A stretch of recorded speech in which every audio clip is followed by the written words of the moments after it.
শবে কদর হাজার মাসের চেয়েও শ্রেষ্ঠ এক মহিমান্বিত রাত। ইসলামের ইতিহাসে শবে কদর এক অসীম মর্যাদাপূর্ণ রাত। এই রাতে মানবজাতির হেদায়েতের আলো হিসেবে পবিত্র কোরআন নাজিল শুরু হয় মহানবী হজরত মুহাম্মদ সাল্লাল্লাহু আলাইহি ওয়াসাল্লামের উপর। আল্লাহ তাআলা এই রাতের মর্যাদা এত বেশি দিয়েছেন যে কোরআনের একটি পূর্ণ সূরা নাজিল হয়েছে, সূরা কদর। আল্লাহ বলেন, লাইলাতুল কদর হাজার মাসের চেয়ে উত্তম। অর্থাৎ এই এক রাতের ইবাদত ৮৩ বছরের বেশি সময়ের ইবাদতের সমান সওয়াব এনে দেয়।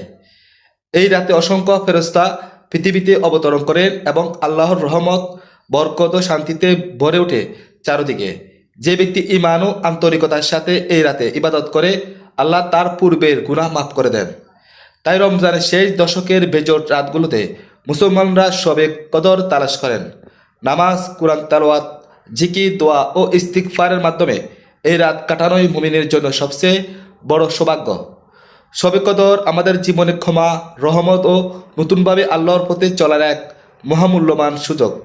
আসুন এই বরকতময় রাতকে ইবাদতের মাধ্যমে অত্যবহ করে তুলি।